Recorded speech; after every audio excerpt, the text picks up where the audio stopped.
constitutionality of the nuisance enforcement liens that take priority even over the mortgage liens because there's no notice. I think legally we could have won the case, that it doesn't require any special notification at all.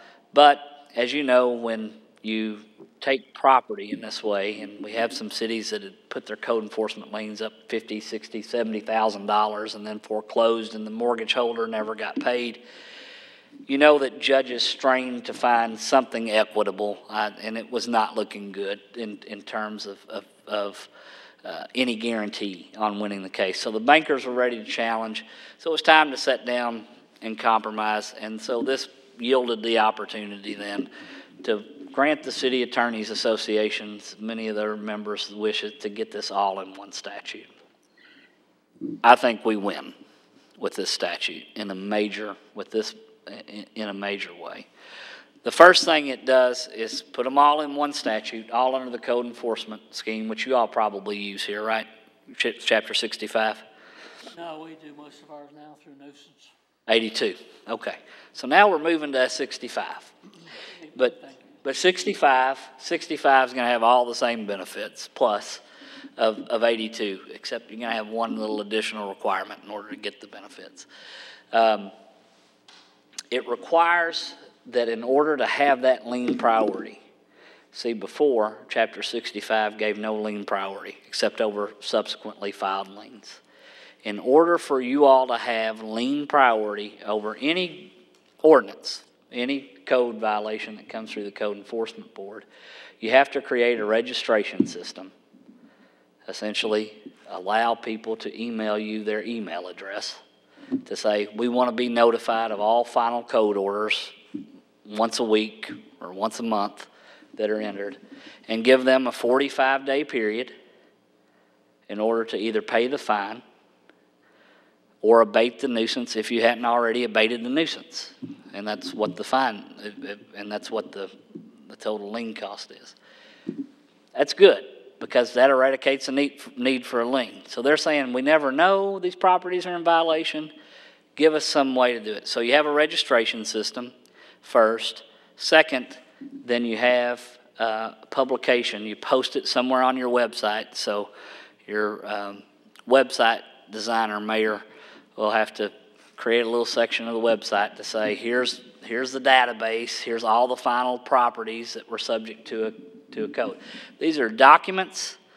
If your code board doesn't have this stuff, then your code board's not doing it right anyway. You should have all of these things should be kept up with the code enforcement process anyway. So your final code log is subject to disclosure.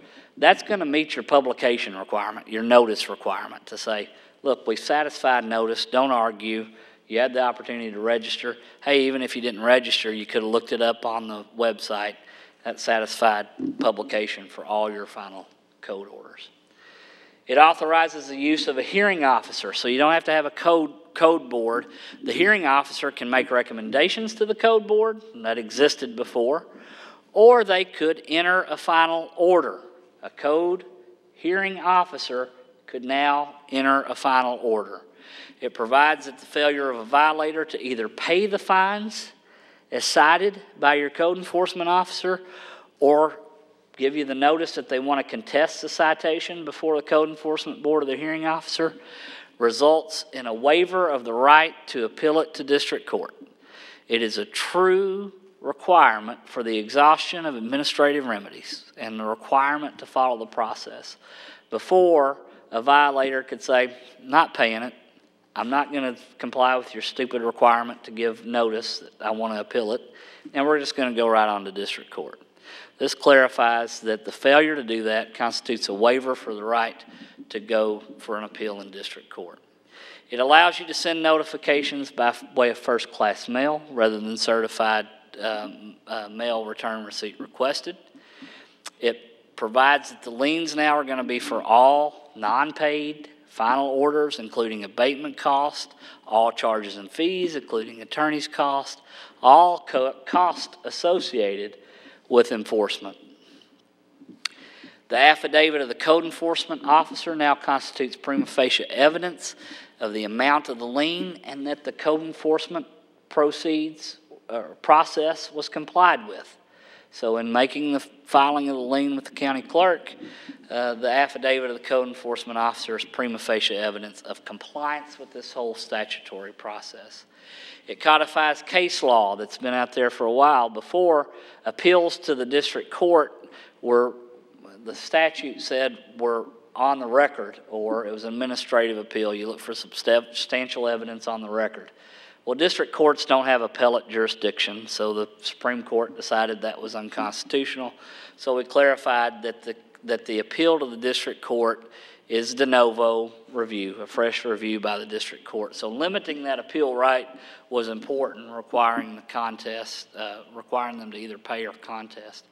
Extends the period of a lien entered under the statutory process to a 10-year period. It does, as I mentioned before, permit a 45-day period for lien holders to either pay the citation or to abate the nuisance. If it hadn't already been abated, you can file the lien. Here's the important thing. A lot of people said, well, wait a minute, if this is grass growing and we cite them for tall grass, but we have to wait 45 days before we do anything? No, you don't. You can go ahead and abate the nuisance, and the lien that you're debating or giving notice on is the fact that you've abated the nuisance. Also, it allows you to file it right away. You don't have to wait for 45 days to file the lien. You can file the lien, but you're just not determining until after the period of 45 days whether a prior lien holder comes in and corrects it or pays it, whether or not you get lien priority.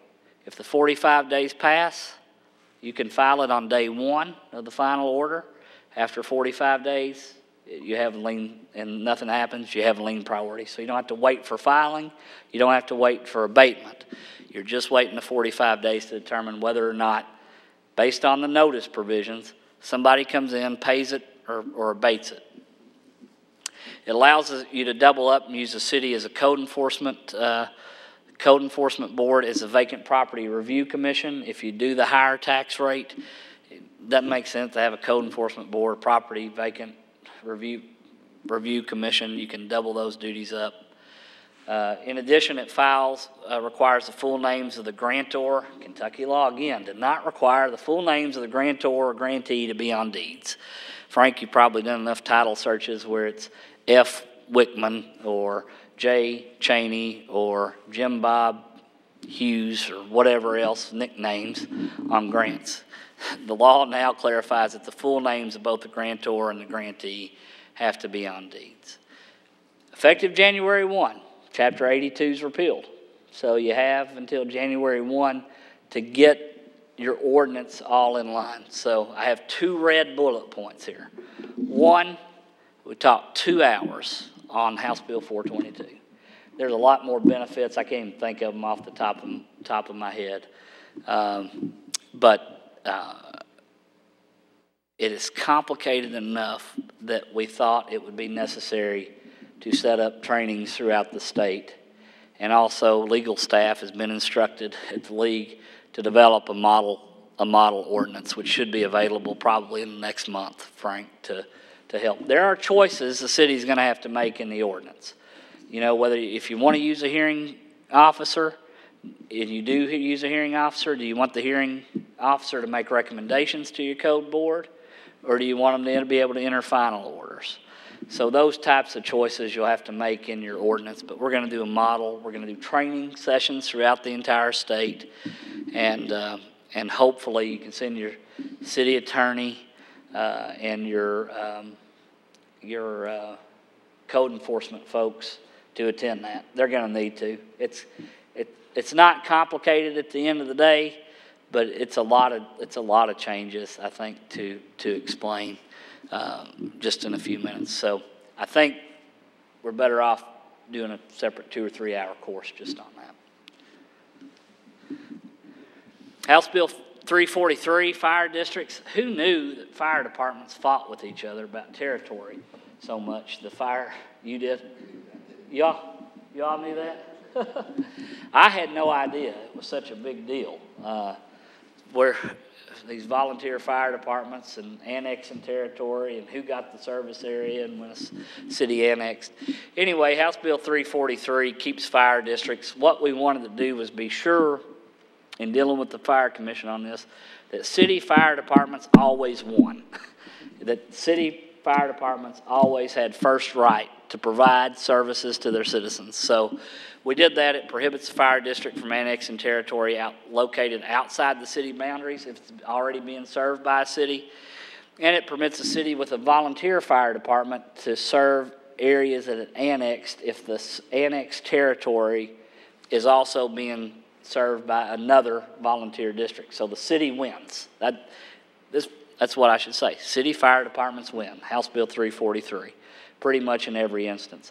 In addition, we worked with the Fire Commission to give them authority. There's some fire districts out there that aren't operative. It gives them the ability to investigate, maybe dissolve those, and deals with debates between fire districts with one another and debates between fire districts and fire associations, which are nonprofit associations. So House Bill 343, Mike Denham did that one. Cell tower locations clarify the law that if a cell tower application for cell tower siting involves property that's owned by a university, it's handled by the PSC. If it involves property that's owned by the state, it's handled by the Finance and Administration Cabinet rather than local planning and zoning. This, and I call it clarification of the law, because as you know, under Chapter 100, a city planning commission or county planning commission does not have jurisdiction over another governmental entity. So this says at least if the city doesn't have jurisdiction or the county doesn't have jurisdiction, at least it would be reviewed by the PSC or by Finance and Administration if it involves state property. No, but I have an email from Mayor Whalen on the mini cell towers stuff. Are they?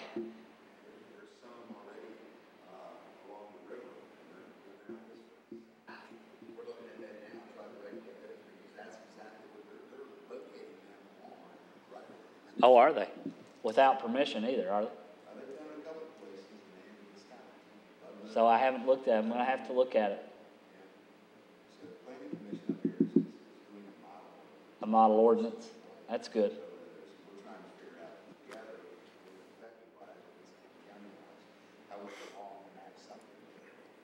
That would. Linda. Oh, good. Well, that's. They can't locate them on Duke and all the utility companies. Most of them own all the poles. Right. Telecommunication companies don't own the poles. So, they're instead of getting away with paying them to locate on the poles, they're erecting these. And just. And it's really funny since St. Bell's trying to erect them all, they'll erect them and own them basically. They're going to lease them to, because they're out of the cell business. Yeah. They're going to lease them to the Verizon of the world, or the Sprint of the world. There's only about 3 maybe. Really? Yeah, just to get those little pockets. So, This will be interesting then. oh, it's going to be a mess.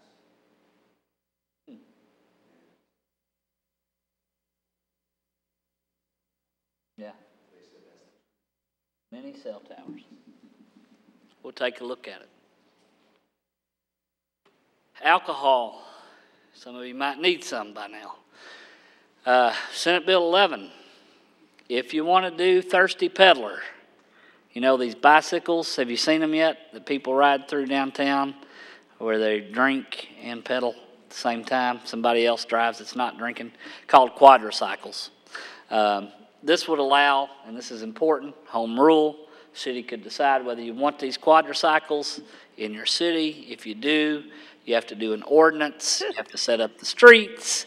You have you have to determine the hours of operation, insurance requirements, other things like that if you're going to allow quadricycles to operate within your cities.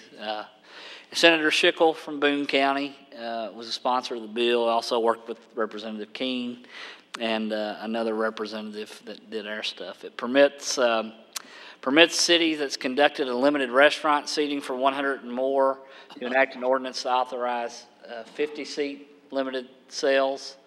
creates a new Class B craft rectifiers license for $960. So your ABC administrator, Mark, is that you?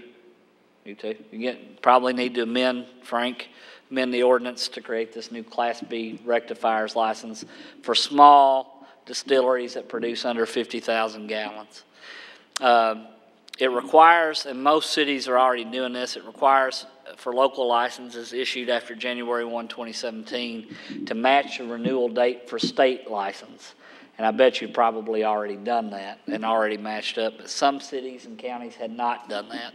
So this provides a process to get up for a year period in 2017 to get up to date. So that way the business, their renewal dates for local license and state license, as it's probably going to increase compliance as well.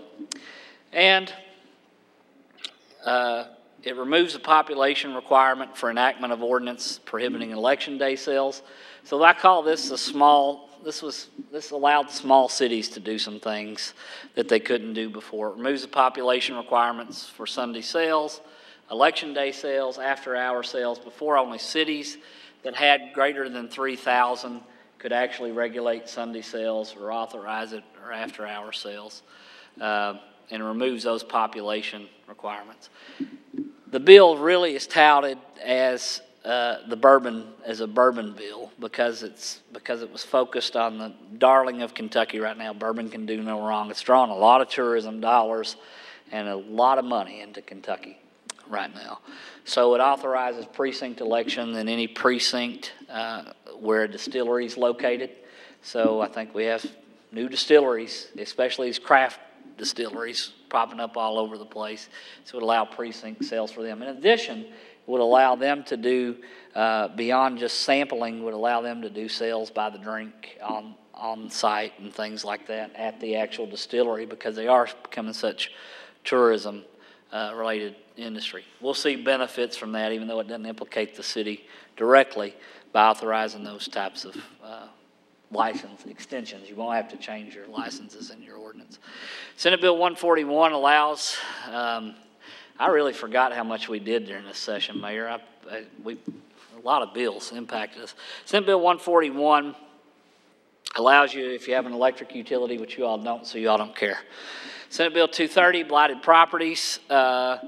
It allows for the Vacant Property Review Commission to be assigned to the Code Enforcement Board, so we really got that enacted twice.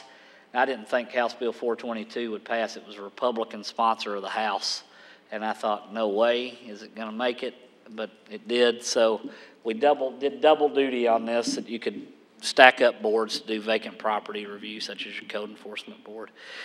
If you are condemning property under Chapter 99, and I know up here you probably don't use eminent domain a whole lot in northern Kentucky, but if you're declaring an area blighted and you're using that process, it sets out a different requirement for determining the fair market value of the property by allowing it to be reduced, the fair market value to be reduced by the amount of money that would take to bring the property into compliance with any code violations. So not just fair market value ends up being reduced by the cost of if you condemn it, by bringing the property up to code, and creates a different process in that eminent domain court ruling. State police protected themselves a little bit, getting tired of picking off state police by our city departments. So they said, look, we put a lot of time into training troopers. We need, what they argued for was the same protections we had, but what they did was actually protect themselves even more. They said, look, if you hire a trooper 3 years after they graduate, you're going to have to pay the total cost of training the officer. It doesn't matter if they serve 2 years or 3 years, like we prorate our contracts. Anytime in the 3-year period, you pay the full cost of training the state trooper. So what that's probably really going to do is keep troopers, at least for the first 3-year period, with the state police agency in order to do that. So nobody's going to touch a state trooper, I don't think. House Bill 250, Chief, probably you've had enough officers complain about the misdemeanor arrest authority. I guess a lot of the police, the FOP actually came and asked us to support the bill, and we helped them with it. because the stories they were telling were pretty ridiculous, where they saw somebody run around the neighborhood with a set of burglar tools, and they handed them the citation and watched them trot off down the street to probably rob the next house. Or they pulled somebody over and had false identification, but yet they wrote them a ticket and watched them drive off into the sunset. Receiving stolen property, somebody coming into a domestic violence shelter and coming in and trespassing is a misdemeanor. They had to give them a citation. They couldn't arrest them unless there was proof there's immediate harm to them or others. So this clarifies the law that peace officers do, under these circumstances, have the powers of arrest in these circumstances, and they don't have to just issue a criminal citation. Police and fire incentive pay. So your HR, Sherry, are you doing HR? Missy doing HR? Well, be sure. Well, I'll see Missy Thursday in Bowling Green at the Human Resource Managers Conference. Police and fire incentive pay increased, finally. It's been $3,100 for a while. This increases the police, both for police and fire, effective July 1st, from $3,100 a year to $4,000 per year, and it'll last for the 2-year budget period. So it didn't change the statute. It's in the budget bill. The language expires after the 2-year period. The League's board voted to support this under the circumstances that it was reimbursed for the additional administrative costs for the increase. It was not. The additional administrative costs were not included in the budget bill. So probably going to have some board members that are not real happy about that. But the math on this is pretty simple from a city perspective, probably, if you think about it this way. If my board of directors probably wasn't so chapped over the firefighter overtime lawsuits that happened several years ago, they probably would be able to do this math a little easier, which is, if I told you, Mark, if you give me $200, I'll give you $900 back. Would you take the deal? Anybody's going to take the deal, right? $100 for $900 back. There are additional costs associated with this, but nevertheless, the benefit is much greater coming from the state. You will have to amend your hourly rate for unscheduled overtime for police and firefighters as a result of this. So instead of dividing 3,100 by 2,080 hours, you're going to divide 4,000 to come up with your hourly rate. That's going to be your time and a half rate. Cities are still going to be reimbursed for the extra $900 retirement contribution cost. But any overtime, any unscheduled overtime for police or unscheduled overtime for fire, that'll have to come out of your general fund as a result of increasing that hourly rate. And any retirement contributions on that overtime is going to come out of your general fund. And if you participate in FICA, the city ends up having to pay that. So basically, that is a deal. The state says, we'll give each of your police officers and firefighters an extra $900. It may cost you an extra $100 or $200 in order for them to be able to take that. But most cities probably look at you and say, we'll take that deal to get the extra $900 for the officers. So change the hourly rate effective July 1st because of the increase in the incentive pay. Drugs continuing to become a big problem. The board's taking a real active position on drugs. They make me look at every single bill related to anything related to drugs. So we did pill mills, we've done heroin, we've done meth. That didn't sound good, did it? I understand what you're telling me, all this work you've done. We've addressed all those issues in previous sessions.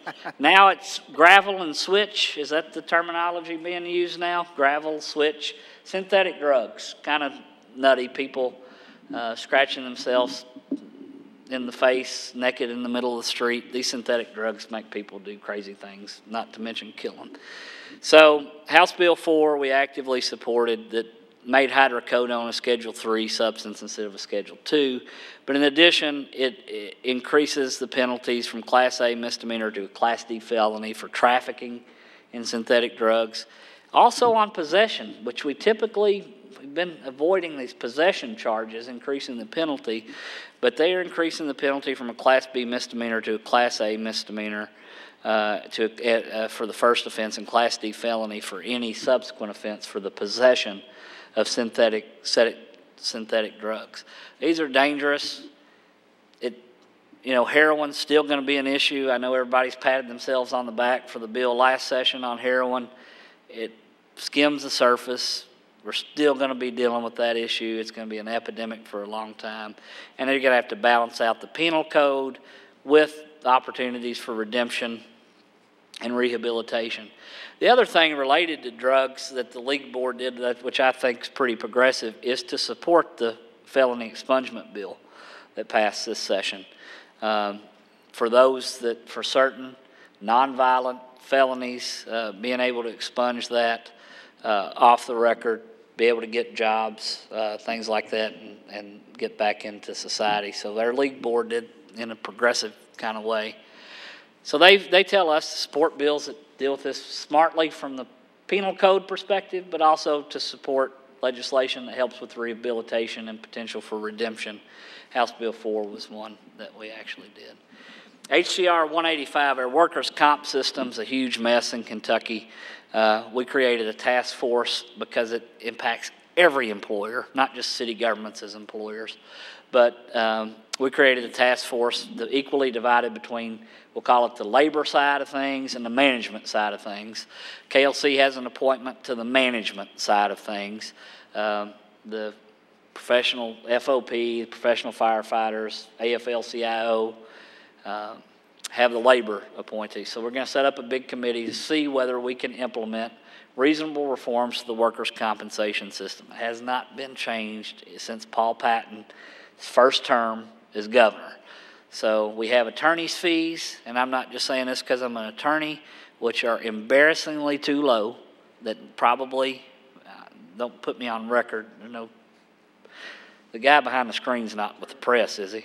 No. All right. Probably too low, that probably need to be increased. Also, we have no restrictions on formulary prescription drugs, return to work policies, things like that. It needs comprehensive reform. This creates a task force to see if we can come up with a comprehensive proposal for the 2017 session that does comprehensive reform to the workers' compensation system. So I think I've been told I'm going to be the unlucky person to have to sit on that. But if anybody really loves workers' comp, then let me know. I'll be looking for a replacement. So JD, HCR is House? Concurrent resolution. Concurrent resolution, yep. Okay. So it has the effect of requiring the appointment of the board. It has the effect of law internally. Last but not least, number one legislative priority for the League of Cities, House Bill 585, 911 reform. And this is KLC, KACO, the providers, Representative Martha Jane King from down in Logan County. The system, look in the corner there. I don't know if you can see it. You can't see it.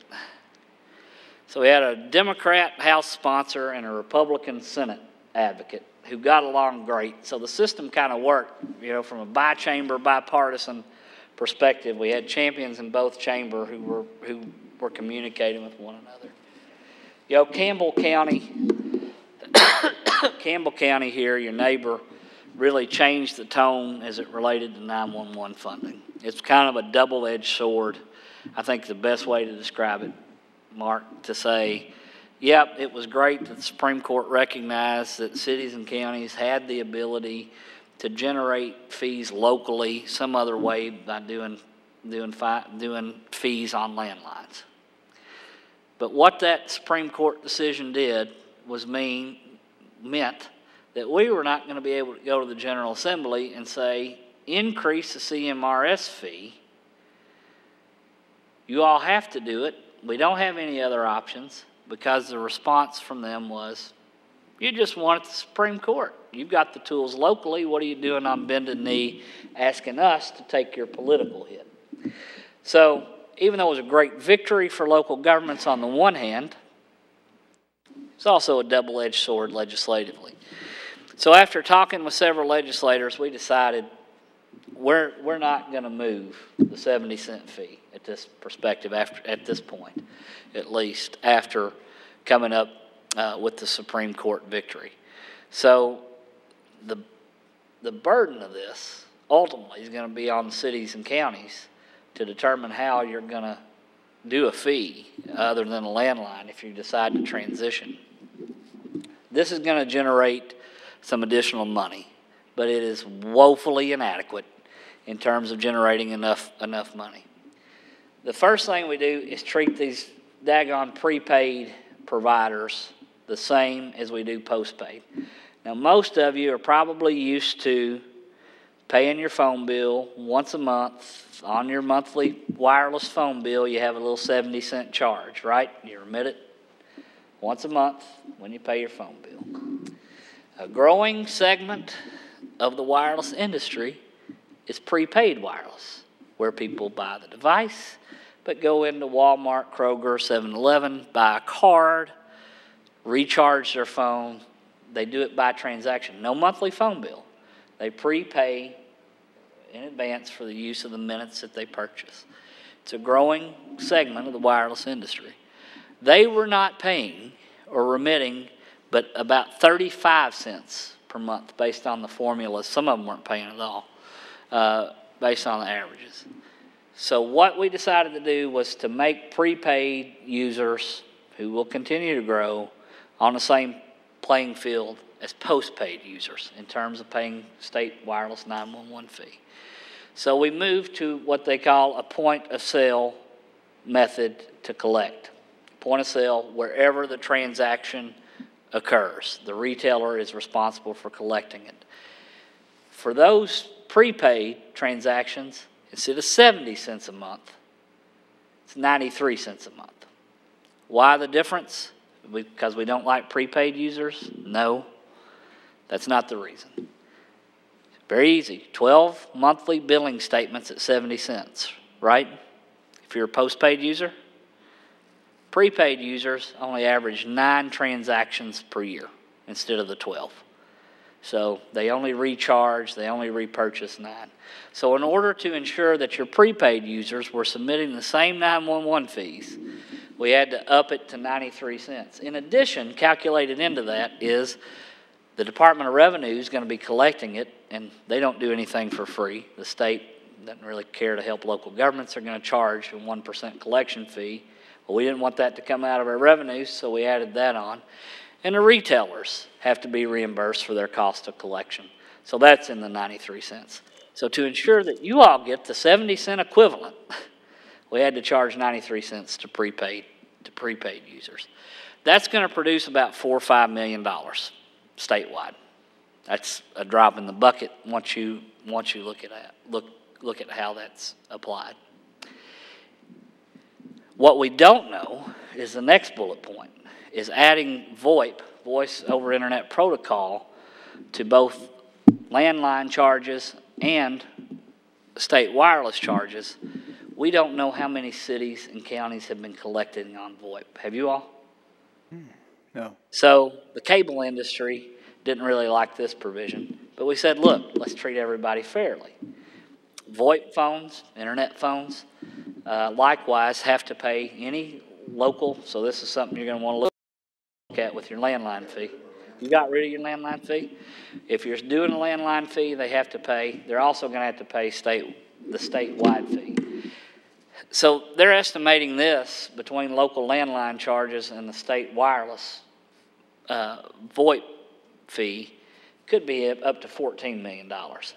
It should be a great big in terms of revenue, but we don't know how many. We didn't know what to subtract in terms of how many cities were actually had changed their landline fees.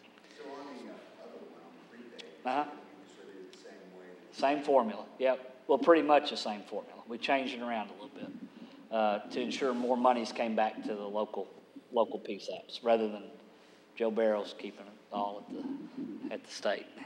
But I'll explain. So yeah, same workload plus the pro rata formula split.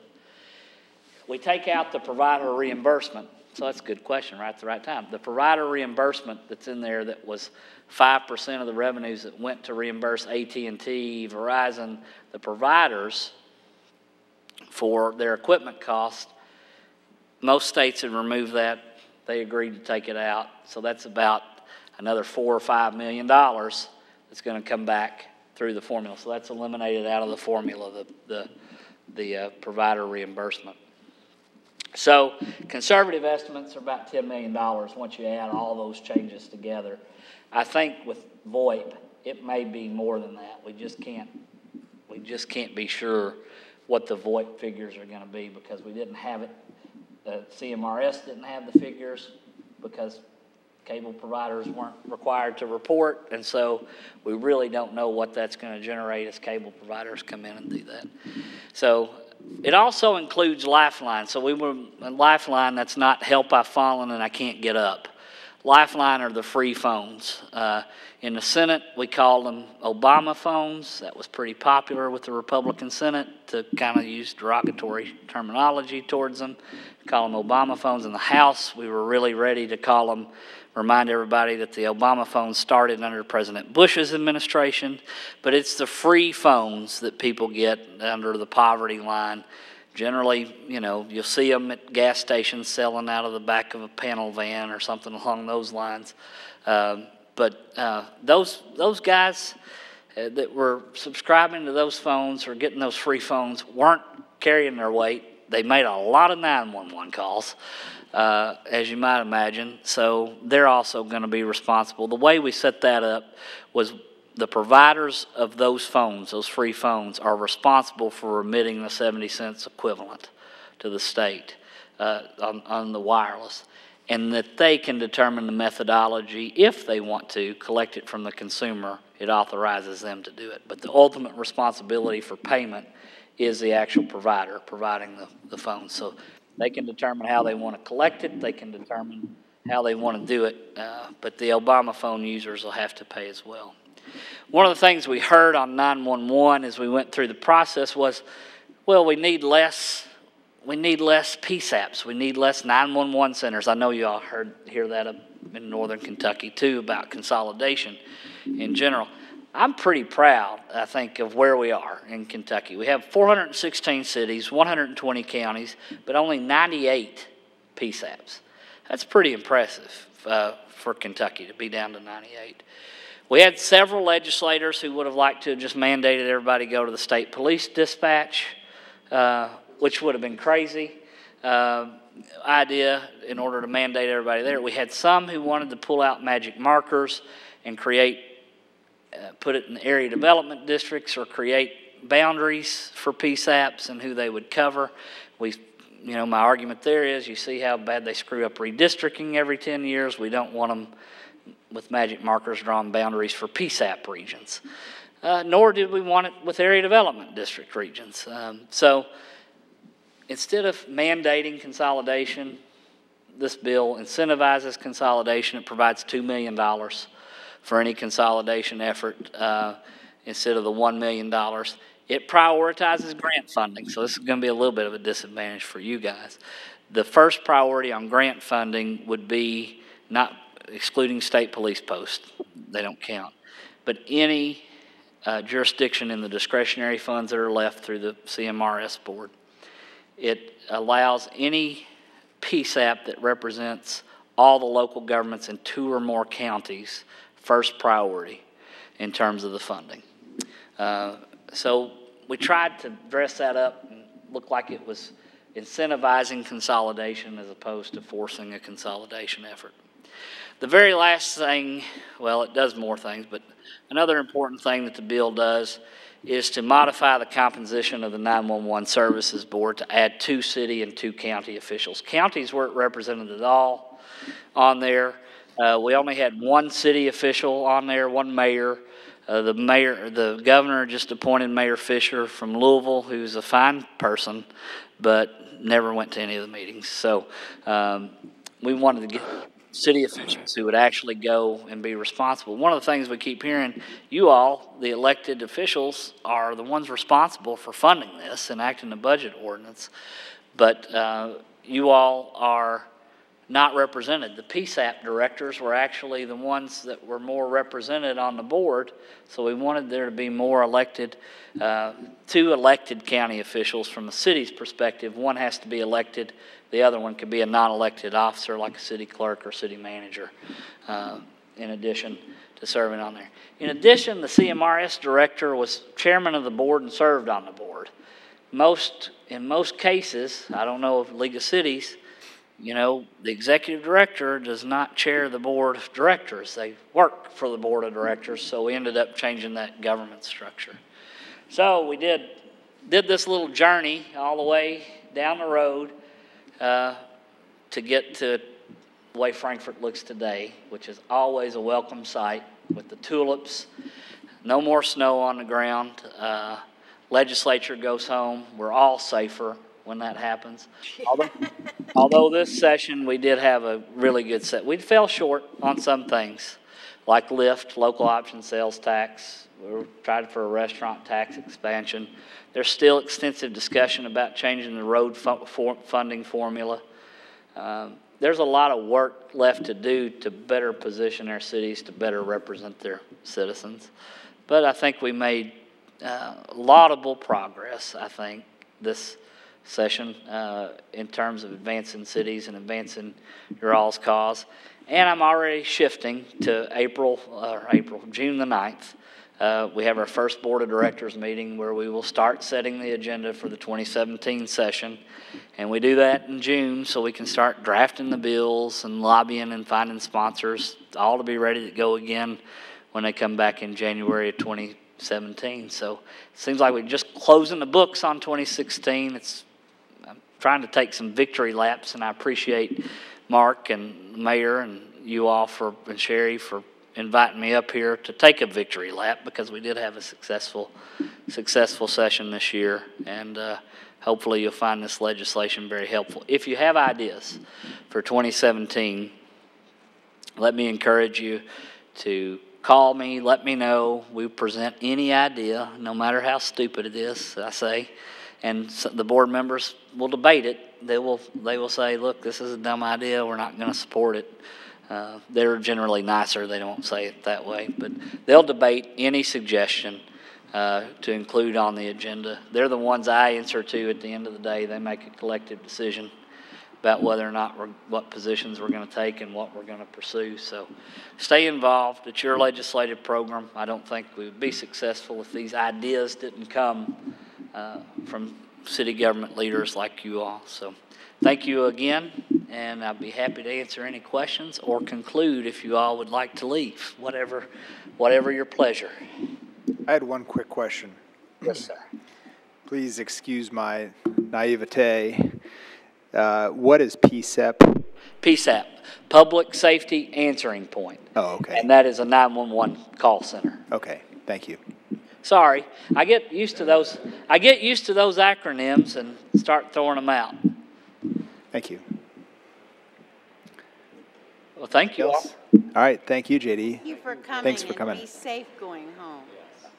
I'm going to have to be safe. I can hear it out there. Yes, yes.